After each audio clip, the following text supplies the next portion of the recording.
Welcome again. Solid state के step up 2 में हम एक मिथ के बारे में बात करेंगे। ग्लास सुपर कूल लिक्विड है, ग्लास फ्लो करता है या नहीं। एनसीईआरटी कहती है कि पुरानी बिल्डिंग्स के विंडोज़ का ग्लास फ्लो करता है, बॉटम पे एक्यूमुलेट हो जाता है और इसी वजह से बॉटम पार्ट जो है वो पुरानी बिल्डिंग की विंडोज़ का थिक होता है। Let's check. ये जो बिल्डिंग्स कंसिडर की गई ये 12th से लेकर के 18 सेंचुरीज़ की हैं, 200 से 800 साल पुरानी। ये एक फ़ोटो है एक बिल्डिंग की 1740 की, करीब 180 साल पुरानी। और इसमें अगर आप देखें तो ग्लास के बॉटम में थोड़ा सा आपको डिस्टॉर्शन दिखेगा, वहाँ पर आपको जो है ट्रांसपेरेंसी उतनी क्लियर नहीं मिलेगी, फिगर थोड़ी सी डिस्टॉर्टेड है क्योंकि कहा गया कि ये ग्लास एक्यूमुलेट हो गया बॉटम में। साइंटिस्ट कहते हैं कि अगर 180 ईयर्स बैक बिल्डिंग का ग्लास एक्यूमुलेट हो गया तो क्यों नहीं रोमन सिविलाइजेशन में जो हमें ग्लास वेसल्स मिले उनमें एक्यूमुलेशन हुआ। रोमन सिविलाइजेशन के ग्लास वेसल्स वैसे के वैसे ही हैं, कोई सैगिंग नहीं है। इजिप्ट में जो टॉम्स हैं उनकी जो ग्लास ऑब्जेक्ट्स हैं वो एजिडिस हैं, उनमें कोई डिस्टॉर्शन नहीं है। ऑब्सिडियन वोल्केनो इरप्शन से जो लावा निकलता है, ज्वालामुखी का जो लावा है वो जब ठंडा हो जाता है तो जो ग्लास मिलता है वो ऑब्सिडियन है। और ऑब्सिडियन जो है वो 15 से 20 हज़ार साल पुराना ग्लास। लेकिन ऑब्सिडियंस के जो एरो हेड्स बनाए गए वो एरो हेड्स आज की डेट में भी उतने ही शार्प हैं जितने कि वो आज से 15-20 हज़ार साल पहले हुआ करते थे। आज की डेट में भी जो है ये किसी भी बॉडी को आसानी से पियर्स कर सकते हैं, आसानी से बॉडी में छेद कर सकते हैं। इन एरोहेड्स का ग्लास भी सैग नहीं किया, इन एरोहेड्स का ग्लास भी जो है वो फ्लो नहीं किया। रॉबर्ट ब्रिल 48 साल इन्होंने कॉर्निंग म्यूजियम ऑफ ग्लास में काम किया। 2012 में इन्होंने एक पेपर पब्लिश किया और उन्होंने बोला कि ग्लास के लिक्विड होने की बात जो है वो बात तर्क पर, लॉजिक पर खरी नहीं उतरती। रॉबर्ट ब्रिल ने वही एग्जाम्पल्स दिए जो हमने बात की, ना इजिप्ट में, ना रोम में, ना ऑब्सिडियन के एरोहेड्स सैग किए, उनमें जो है ग्लास बॉटम में जाकर के थिक नहीं हुआ।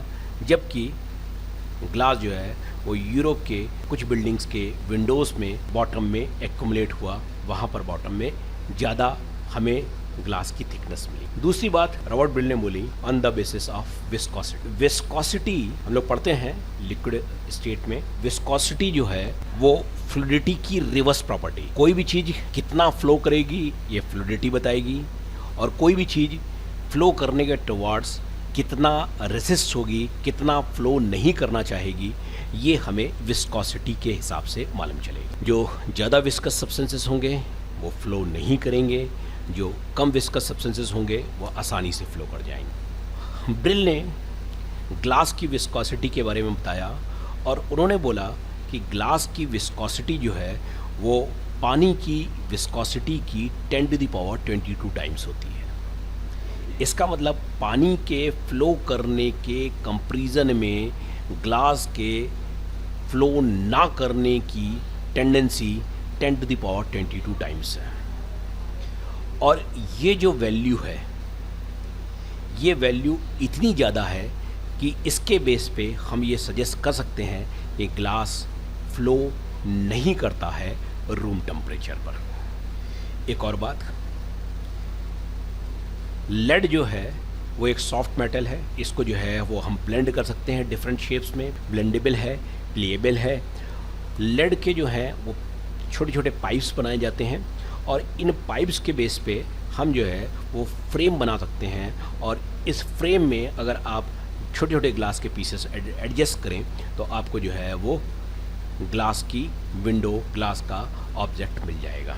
लेड की विस्कोसिटी कम है in comparison to glass. Glass की विस्कोसिटी लेड से 10⁹ टाइम्स ज़्यादा है। ग्लास बिलियनथ टाइम ज़्यादा विस्कस है इन कंपेरिजन टू लेड। तो इसका मतलब जो विंडो पेन्स में लेड का सपोर्ट मिला था उस लेड के फ्लो करने के चांसेस ज़्यादा हैं इन कंपेरिजन टू ग्लास के, लेकिन ऐसा कोई लेड का एक्यूमुलेशन ऑब्जर्व नहीं किया गया ओल्ड विंडोज़ की बॉटम में। साइंटिस्ट हैं Edgar genito. Edgar genito Brazil में साओ कार्लोस यूनिवर्सिटी में हैं और इन्होंने कैलकुलेशंस की कि रूम टेम्परेचर पे अगर ग्लास फ्लो करे तो कितना समय लगेगा डिस्ट्रॉट होने में। और इनकी कैलकुलेशन के हिसाब से जो सबसे आसानी से सबसे अधिक फ्लूइड ग्लास जो है वो जर्मेनियम ऑक्साइड जिसमें मिला होता है वो सबसे अधिक फ्लूइड है, और जर्मेनियम ऑक्साइड का ग्लास जो है उसको रूम टेम्परेचर पे डिस्टॉर्ट होने में, ऐसा डिस्टॉर्शन जिसको हम देख पाएँ उसको डिस्टॉर्ट होने में 10⁻33 ईयर्स लगेंगे। यहाँ पर मैं ये एक बात मेंशन करना चाहूँगा कि हमारा यूनिवर्स, इसकी एज जब कैलकुलेट की गई है तो वह है 10⁻10 ईयर्स। इसका मतलब जो ग्लास पेन्स हैं उनका ग्लास फ्लो करके बॉटम में इकट्ठा यूनिवर्स के लाइफ टाइम में नहीं हो सकता है। ये तो वही कैलकुलेशन की बात। साइंटिस्ट हैं जॉर्जी मैकेना और इनके साथ वर्क करने वाली साइंटिस्ट हैं जिंग ज़ाओ। जिंग ज़ाओ और जॉर्जी मैकेना ने सैंडी एल सिमोन के साथ वर्क किया और स्टडी किया एम्बर को। एम्बर जो है वो ऑर्गेनिक ग्लास है, ऑर्गेनिक ग्लास है लेकिन basic constant, basic property organic और इनऑर्गेनिक ग्लास की सेम रहती है। और इस एम्बर को स्टडी किया जो कि पुराना था 20 मिलियन ईयर्स, लगभग 2 करोड़ साल पुराने एम्बर के टुकड़े को इन लोगों ने स्टडी और एक्सपेरिमेंटल स्टडी की गई, कैलोरीमेट्रिक टेस्ट किए गए, स्ट्रेस रिलेटेड कुछ टेस्ट किए गए और ये ऑब्ज़र्व हुआ कि ग्लास में कोई भी डाइवर्जन नहीं है एम्बर। तो 2 करोड़ सालों में ग्लास में कोई डिस्टॉर्शन नहीं है। ये स्टडी पब्लिश हुई 2013 में और उसके बाद ये इस्टेब्लिश हो गया कि ग्लास फ्लो नहीं करता। तो on the base of work of जेनेटो, Robert Bill, Simon, McKenna, Zhao, इन सब के वर्क के बेस पे हम ये क्लियरली इस्टेब्लिश कर सकते हैं कि ग्लास फ्लो नहीं करता है रूम टेम्परेचर पे। एडगर जेनेटो ने बोला कि ग्लास फ्लो करेगा लेकिन उसके लिए आपको टेम्परेचर चाहिए होगा करीब 400 डिग्री सेल्सियस, और 400 डिग्री सेल्सियस पे भी अगर ग्लास फ्लो करेगा तो आपको एप्रिशिएबल चेंज देखने के लिए लगभग 800 साल लगेंगे। अब बात आती है कि अगर ग्लास जो है वो फ्लो नहीं करता है तो विंडो के बॉटम में थिकनेस क्यों आई, वहाँ पर बल्ज क्यों आया। इस बल्ज को एक्सप्लेन करने के लिए बोला गया कि ग्लास को बनाने का तरीका ही फॉल्टी था। आज की डेट में ग्लास को हम फ्लोट मेथड से बनाते हैं। पुराने समय में ग्लास को हम जो है वो क्राउन मेथड से बनाते थे या सिलेंड्रिकल मेथड से बनाते थे। फ्लोट मेथड से जो बना हुआ ग्लास है उसमें जो है वो यूनिफॉर्म थिकनेस होती है, लेकिन क्राउन मेथड से बने हुए ग्लास में वो यूनिफॉर्म थिकनेस नहीं हो सकती।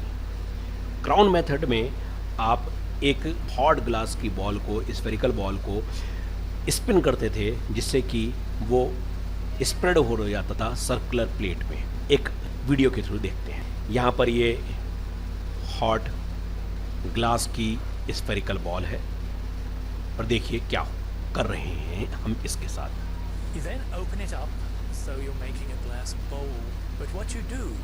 यहाँ पर हमने जो है इसको स्पिन करते गए और ग्लास के पार्टिकल्स जो हैं वो सेंट्रीफ्यूगल फोर्स की वजह से बाहर चलते चले जाएंगे और इस तरह से हमें जो है ग्लास की सर्कुलर प्लेट मिल जाएगी। अब इस सर्कुलर प्लेट को अगर आप देखें तो सेंट्रीफ्यूगल फोर्स की वजह से कुछ पार्टिकल बाहर गए हैं, लेकिन एक यूनिफॉर्म थिकनेस नहीं है। सेंटर में ग्लास थिकर है जबकि एजेस पे ग्लास जो है वो क्या हो जाएगा, नैरोअर हो जाएगा। अगर हम इस ग्लास पीस का कट करें और इससे जो है ग्लास की शीट्स बनाएं तो ये जो टॉप वाली शीट है इसमें थिकनेस जो है वो बॉटम साइड में आएगी, इस शीट में थिकनेस जो है वो अपर हाफ में आएगी और राइट वाली जो शीट है इसमें जो थिकनेस आएगी वो लेफ़्ट साइड में आएगी। सिमिलरली हम बाकी शीट्स की बात कर सकते हैं। थिकनेस जो है वो यूनिफॉर्म नहीं है क्योंकि ग्लास बनाने का तरीका ही गलत है। सेम बिल्डिंग 1740 की जो कॉलेज की फ़ोटो दिखाई थी मैंने शुरू में, उसी कॉलेज की बिल्डिंग की एक और विंडो है। और इस विंडो में अगर आप देखें तो लेफ़्ट में जो सेकंड विंडो है उसके ग्लास में डिस्टॉर्शन जो है वो सर्कुलर डिस्टॉर्शन है। और ये सर्कुलर डिस्टॉर्शन कहाँ पर है? सर्कुलर डिस्टॉर्शन जो है वो टॉप साइड में है। जब डिफरेंट ग्लास ऑब्जेक्ट्स को हैंडल करने वाले, डिफरेंट विंडोज़ को, डोर्स को हैंडल करने वाले केयर टेकर से बात हुई तो उन्होंने बोला कि सारी विंडोज़ में बल्जिंग बॉटम में नहीं है, कुछ विंडोज़ में बल्जिंग बॉटम में है, कुछ में टॉप में है। और इस डायग्राम में मैंने दिखाया कि ये बल्जिंग जो है वो लेफ़्ट टॉप कॉर्नर में सर्कुलर बल्जिंग है। तो बल्जिंग ग्लास के फ्लो करने की वजह से नहीं है, बल्जिंग जो है वो ग्लास को बनाने के गलत तरीके की वजह से है, फॉल्टी मेथड की वजह से। बात आती है कि एनसीईआरटी में ऐसा लिखा हुआ है तो क्या एनसीईआरटी गलत है? थोड़ी बड़ी बात हो जाएगी मेरे लिए ये बात बोलना कि एनसीईआरटी गलत है, लेकिन एक बात मैं ज़रूर बोल सकता हूँ कि एनसीईआरटी अपडेटेड नहीं है। जो हमारी एनसीईआरटी अभी जो हम लोग पढ़ रहे हैं ये 2004 में लिखी गई थी। मैंने आपको बताया कि रॉबर्ट ब्रिल ने 2012 में अपना पेपर पब्लिश किया था। 2013 में सिमोन, ज़ाओ और मैकेना का रिसर्च पेपर पब्लिश हुआ था। तो ग्लास सुपर कूल्ड लिक्विड नहीं है, ग्लास फ्लो नहीं करता, ये इस्टेब्लिश हुआ 2012 और 13 में। एनसीईआरटी लिखी गई 2004 में। हमें जो ध्यान रखना है वो ये कि एनसीईआरटी को अपडेशन करना चाहिए। जो एचआरडी मिनिस्ट्री है, जो गवर्नमेंट है, उसको इन सारी बातों के बारे में सोचना चाहिए। एटलीस्ट साइंस सब्जेक्ट्स की एनसीईआरटी को पीरियडिकली रिव्यू करना चाहिए और उसमें बदलाव करना चाहिए, वरना हम लाखों बच्चों को गलत इन्फॉर्मेशन प्रोवाइड करेंगे। ग्लास सुपर कूल्ड लिक्विड नहीं है, ग्लास फ्लो नहीं करता। नाउ ऑनवर्ड आपसे अगर कोई पूछे ग्लास सुपर कूल्ड लिक्विड है, आप कहेंगे नहीं। अगर आपसे पूछे ग्लास फ्लो करता है, आप कहेंगे बिल्कुल नहीं, ग्लास सुपर कूल्ड लिक्विड नहीं है, ग्लास फ्लो नहीं करता। आज हम इतना ही डिस्कस करेंगे। Stay home, stay safe. Thanks.